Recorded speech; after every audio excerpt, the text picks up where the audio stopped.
Growing up with arcades actually alive and well, I got to experience many different places that offered arcade gaming experiences, whether it was in pizza parlors or in malls. You know, they were everywhere. And I know many people, especially people my age, grew up with arcades, had many positive memories. There's so many great arcade games that were made. Oh my gosh, the list could go on of all the great games that were made. Pac Man, Street Fighter 2, Mortal Kombat, NBA Jam, Atari Classics, Centipede, Breakout, Asteroids, Robotron 2084, Ghosts and Goblins, even the sequel, Ghouls and Ghosts. You are going to have your favorites. I know I have mine. Well, today, we're not talking about any of those. We're talking about bad arcade games. So there are thousands of arcade games that you can experience.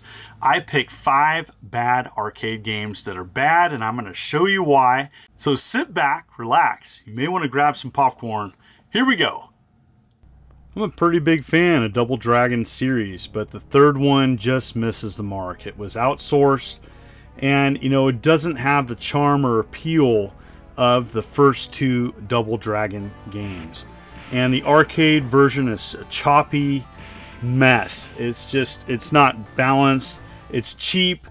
You can go into shops and buy extra power-ups and weapons. You can even buy extra characters. It's kind of like a early form of microtransactions. So I really don't like this game. And if you're going to jump into the Double Dragon series, definitely pick the first 2. There's several home ports of this arcade game. The Sega Genesis one, I think, is a little bit better, but still really bad. But if you're going to play a Double Dragon 3, check out the totally different NES version, as it really just kind of borrows a little bit of the story, but presents it in a much better game. This is not a great brawler, even though you can have 3 players play at once. Avoid this terrible arcade game and play something else. What did it say? Oh boy.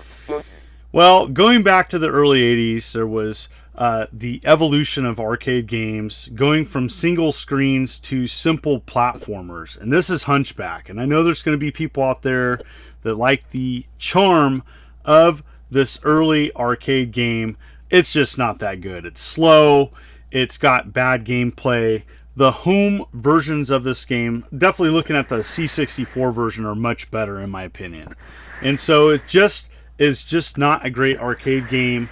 I know that there's going to be people out there that actually enjoy this game. I think it's a slow mess. I think it's terrible. I don't like playing this game whatsoever. I've tried getting into this game. It's just not that great. I could think of several other platformers that are so much better, both arcade and home versions of the time period.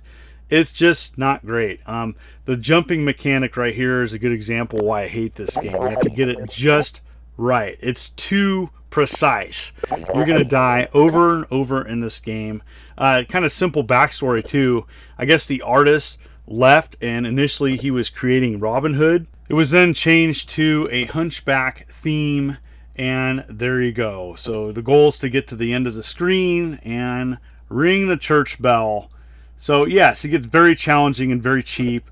This is a bad platformer, and definitely one I would recommend not playing. When I think of some of the best 2D games for arcades, I think of Neo Geo games. Huge Neo Geo fan, as there was countless classics. I don't think I could do a list of bad Neo Geo games like Worst 5, but I'm going to include one game on this arcade list, and it belongs here, and it's Legend of Success Joe. This is a popular, 70s character in Japan, and what they did is they made a game based on it, and it's part sports, part boxing, and a little bit of brawler fighting mixed in with this terrible Neo Geo game. And it's bad because it has bad controls, it doesn't have great animation, and everything that you would want a Neo Geo game to be. I think this is sorely lacking compared to some of the other classics that SNK was releasing for the Neo Geo of the time. This was not done by them though, it's done by Wave Corporation. And it shows. This is a good example of a game that doesn't utilize the power of the Neo Geo arcade hardware or home console. You know, and all that could be forgiven if it was fun to play, but it's not.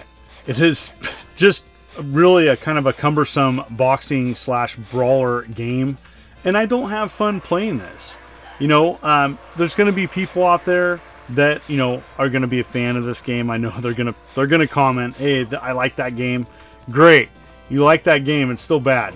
But so, you know, for me, I'm going to play countless other brawlers or fighting games, especially on the Neo Geo library. I can think of several other games that I would rather play. Mutation Nation comes to mind when it comes to a brawler. For fighting games, especially I would probably choose Samurai Showdown 2, one of my favorite Neo Geo games of all time. This is bad. Play it because it's bad. In the 90s, all the craze was fighting games, and there were several Street Fighter 2 and Mortal Kombat ripoffs. And one that I think is truly terrible is a Mortal Kombat ripoff called Survival Arts.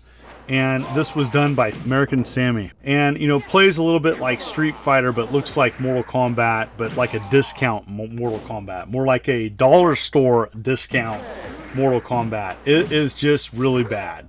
It comes across as so generic. It reminds me of just like a really bad movie. I do recommend playing this, though. It's so bad it's good. And here is the character selection. What's that? Oh my goodness. Oh, it's really bad. And so I got to play this kind of like Incredible Hulk ripoff or Frankenstein's monster. I don't know, man. It's just really bad. The animation's bad. Just clunky. Hard to get off some moves. There are special moves. You can throw people. Yay. But this game is an example of following trends that were popular. I get it. I know why Sammy was making a fighting game, because they were making a lot of money. But it's not memorable. You know, I would much rather play Mortal Kombat or Street Fighter 2. You know, this is just a really bad fighting game. And so if you want to check it out because it's so bad, I do recommend it. For that reason, definitely this is a bad fighting game and one to play with a friend for sure. When I think of early true arcade classics, Pac Man comes to mind. My whole family loved this game. We play it.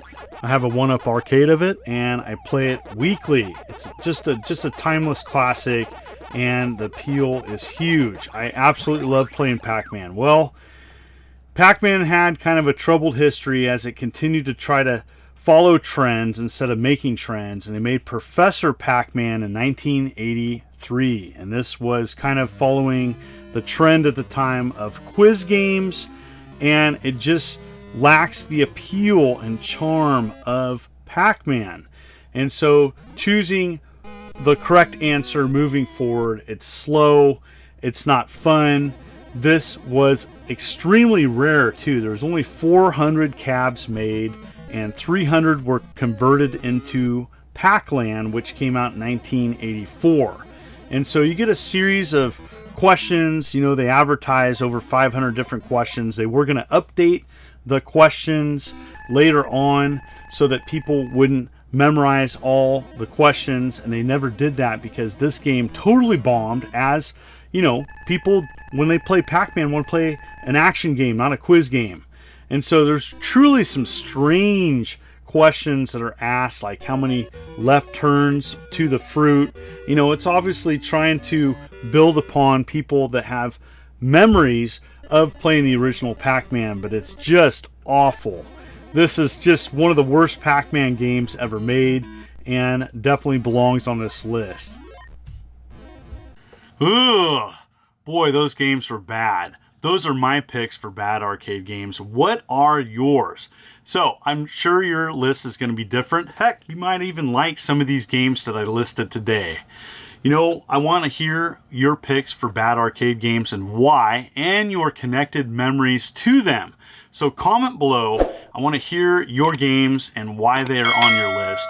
And if you're new to this channel, you may want to consider hitting that like and subscribe button and clicking the bell, as I'm uploading videos every week. I do several different types of videos. I do a bad game video series, I do ranking videos, I do product reviews, I even just do commentaries on current events in the retro gaming community. So thank you so much for coming and visiting to my channel. You folks are wonderful and beautiful. Let's keep it positive. This is the Immortal John Hancock, and you have a great day.